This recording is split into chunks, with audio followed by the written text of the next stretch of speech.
നമ്മുടെ മൂത്ര തുളസി എന്നറിയപ്പെടുന്ന കൊല്ലം തുളസിയോട് അമേര ശിരസ്കൻ എന്ന അപരനാമധേയത്തിൽ അറിയപ്പെടുന്ന മൊട്ടയരുൺ എന്ന അവതാരകൻ വളരെ രസകരമായ ഒരു ചോദ്യം ചോദിച്ചു. സിനിമാ നടിമാരെയൊക്കെ എല്ലാവരും ഓടി നടന്ന് പീഡിപ്പിക്കുകയാണല്ലോ. ഈ ഒരു അവസരത്തിൽ ചേട്ട, നിങ്ങളുടെയും ഒരു ആരോപണം, ഇല്ലെങ്കിൽ നിങ്ങൾ ഏതെങ്കിലും നടിയെ പീഡിപ്പിച്ചിട്ടുണ്ടോ, ഇല്ലെങ്കിൽ ഏതെങ്കിലും നടി നിങ്ങളെ പീഡിപ്പിച്ചെന്ന് പറഞ്ഞ ഒരു ആരോപണവുമായിട്ട് കടന്നു വരാൻ സാധ്യതയുണ്ടോ എന്നൊരു ചോദ്യം ചോദിച്ചു. അപ്പോൾ ഈ ഒരു വസ്തുതയെക്കുറിച്ച് ഇയാൾ പറഞ്ഞ സുപ്രധാനമായ ചില നിരീക്ഷണങ്ങളുണ്ട്.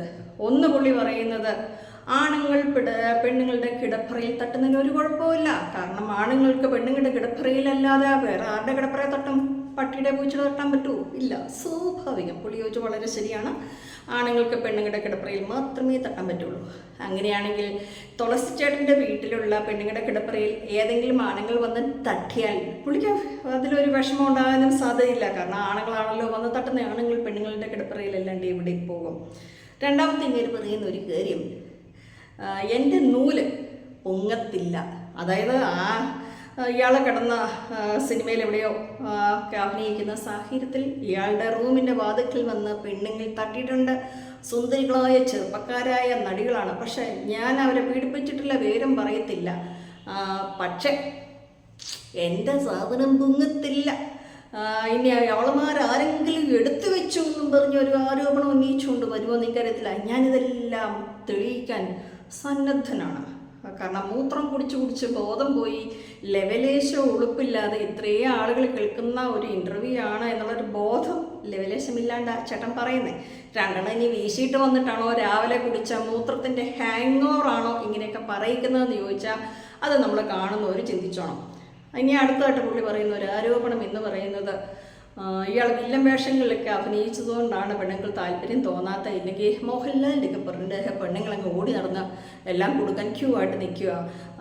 ഇയാൾ ക്യാൻസർ രോഗിയായിട്ടിരുന്ന സമയത്ത് ആരുമില്ല, അതായത് തനിക്ക് താൻ മാത്രമേ ഉണ്ടായിരുന്നുള്ളൂ. താൻ വില്ലൻ വേഷങ്ങളിലൊക്കെ അഭിനയിച്ചു കൊണ്ടിരിക്കുന്ന സമയത്ത് ഒരു റേപ്പ് സീനിൽ അഭിനയിക്കാൻ ആരോ വിളിച്ചു വന്നാൽ പറയും, ഞാൻ ബലാത്സംഗ വീരനൊന്നും അല്ലടേന്ന്. അതുകൊണ്ടൊന്നും അല്ല, ഈ പുള്ളി പറഞ്ഞ കാരണം കൊണ്ട് പുള്ളിക്ക് ആഗ്രഹം ഉണ്ടായിട്ടുണ്ടെന്ന് പറയുന്നുണ്ട്. പിന്നെ അണ്ണാൻ കുഞ്ഞ് മൂത്ത മരം കയറ്റി നിർത്താൻ പറ്റുമോ? പുരുഷനാണെങ്കിൽ ആഗ്രഹം ഉണ്ടെന്ന് സ്വാഭാവികം. പക്ഷേ ഈ റേപ്സിനെ പുള്ളി വേണ്ടെന്ന് പറയുന്നത് ഞാൻ റേപ്പിസ്റ്റ് അല്ലാടാ എന്ന് പറയുന്നതുകൊണ്ടല്ല, പുള്ളി പറഞ്ഞ കാരണം കൊണ്ട്. എന്താണ്, നമ്മുടെ ചുണ്ണാപ്പി ഒന്നുമില്ല എന്നാണ് പുള്ളി പറയുന്നത്. എല്ലായിടത്തും ഞാൻ തെളിയിക്കാൻ തയ്യാറാണെന്നാണ് പറയുന്നത് കേട്ടോ. ഞാൻ ഉണ്ടാക്കിയ അവിഹിതമൊന്നുമല്ല. ഇനി അതേ അടുത്ത പുള്ളി പറയുന്നു, ഈ കണ്ട പെണ്ണുങ്ങൾക്കെല്ലാം പ്രസവിക്കാനും ഗർഭിണിയാകാനുമുള്ള ഒരു അധികാരം കിട്ടിയതുകൊണ്ടാണ്. അധികാരമാണ്, ഓക്കെ. ഈ ഒരു അധികാരം വല്ലാത്ത അധികാരമാണ് ഇത്. അതുകൊണ്ടാണ് ആണുങ്ങളെ പെണ്ണുങ്ങളുടെ പുറകെ പോണേ. ഇല്ലെങ്കിൽ പെണ്ണുങ്ങൾക്ക് അങ്ങനെയൊന്നും ഇല്ലായിരുന്നു. ആണിനാണ് ഈ പ്രസവിക്കാനും ഗർഭം ധരിക്കാനുള്ള അവകാശം ഉണ്ടായിരുന്നെങ്കിൽ ഈ പെണ്ണുങ്ങളെല്ലാം ആണുങ്ങൾ ഓടിച്ചിട്ട് പീഡിപ്പിച്ചേനെന്ന് പറഞ്ഞാൽ ഒറ്റ ഒരുത്തിനെ പിടിയല്ലായിരുന്നു പറഞ്ഞത്. അങ്ങനെ സുപ്രധാനമായ ചില കണ്ടുപിടുത്തങ്ങൾ നടത്തി ആളുകളുടെ മുന്നിലേക്ക് തൻ്റെ ആശയങ്ങളെ ദിവസവും വിസർജിച്ചുകൊണ്ട് കൊല്ലം തുളസിച്ചേട്ടനും വന്നിട്ടുണ്ട്. എന്തായാലും നേരായിരിക്കും. മിനുമുനീർ പറഞ്ഞതിനിടയ്ക്ക് നമ്മുടെ തുളസിച്ചേട്ടൻ്റെ പേരൊന്നും പറഞ്ഞില്ല കേട്ടോ. പുള്ളി പറഞ്ഞ വില്ലൻ വേഷമൊക്കെ ആയതുകൊണ്ട് എന്നെ ആരും മൈൻഡ് ചെയ്യാത്തന്ന്. അല്ലാണ്ട് ഈ വിവരം കിടിച്ച ഈ കിളവനെ അങ്ങോട്ട് എന്ന് പുള്ളി പറയുന്ന ഒരുത്തിൻ്റെ വാതിലെ തട്ടി ഞാൻ അവളുടെ പേര് വന്നു. അപ്പോൾ അങ്ങോട്ട് എന്നാലും പൊങ്ങൂല്ല എന്ന് പുള്ളി പറയും. അപ്പോൾ പിന്നെ ഇയാൾ സിനിമയിൽ ചെന്ന കാലം മുതൽ പറയുന്നുണ്ട്, അയ്യോ എൻ്റെ പൊങ്ങത്തല്ലെന്ന്. പക്ഷേ എനിക്കൊരു തെറ്റിദ്ധാരണയുണ്ട്. ഇയാൾ പറഞ്ഞതിൽ ഈ ലോജിക്ക് ശരിയാകത്തൊരു കാര്യമുണ്ട്. കൊല്ലം തുളസി എന്നുള്ള പേരൊക്കെ ഇട്ട് സിനിമയിൽ ചെല്ലുന്ന സമയത്ത് ഇയാൾ ഒരു പെണ്ണാണ് എന്ന് വിചാരിച്ചുകൊണ്ട് ഏതോ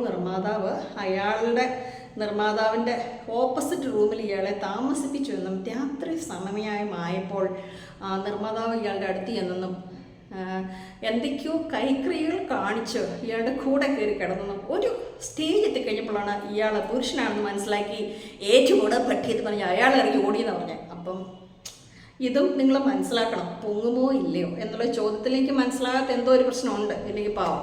എന്തായാലും നിർമ്മാതാവിൻ്റെ കാര്യം കട്ടപ്പുക. അപ്പം ഇങ്ങനെയൊക്കെ സ്ത്രീകളെ അധിക്ഷേപിക്കാൻ വേണ്ടിയിട്ട് വന്നിരിക്കുന്ന വിവരം കെട്ട ചില തെണ്ടികളും ഉണ്ട്.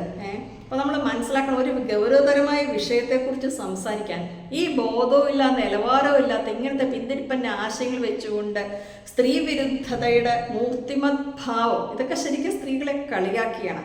അപ്പോൾ ഇങ്ങനത്തെ അലവലാദികളെയൊക്കെ വിളിച്ചുകൊണ്ട് ഈ ചാനൽ ചർച്ചയിൽ പങ്കെടുപ്പിക്കുന്ന ഈ ചാനലിൻ്റെ അവതാരകരോടും അല്ലെങ്കിൽ അതുമായിട്ട് ബന്ധപ്പെട്ട ആളുകളോടൊക്കെ പറയാനുള്ളത്, ഇതുപോലത്തെ കന്നുകാലികളെ കൊണ്ട് നിങ്ങൾ നടത്തുന്ന ട്രോള് എന്നാണോ, റീച്ച് കൂട്ടാനാണോ, അതോ ഇതൊന്നും ഈ പീഡനം പണ്ട് നായനാർ പറഞ്ഞ മാതിരി പെണ്ണുങ്ങളുള്ളടത്ത് പീഡനം ഉണ്ടാവുമെന്നും പീഡനം ഒരു ചായ കുടിക്കുന്ന പോലെ ഉള്ളടെ എന്നങ്ങിരിക്കൽ എന്നൊക്കെ പറഞ്ഞ പോലെ ഇതൊരു തമാശയാണ് പീഡനം എന്നുള്ള രീതിയിലേക്ക് സ്ത്രീകളെ മൊത്തത്തോടെ അല്ലെങ്കിൽ നമ്മുടെ നിയമത്തെ വെല്ലുവിളിക്കുകയും കളിയാക്കുകയൊക്കെ ചെയ്യാനുള്ള ഒരു അവസരമാണോ ഇത് എന്നുകൂടി ഒന്ന് ചിന്തിക്കുന്നത് വളരെ നല്ലതാണ് എന്നാണ് എൻ്റെ ഒരു പേഴ്സണൽ അഭിപ്രായം.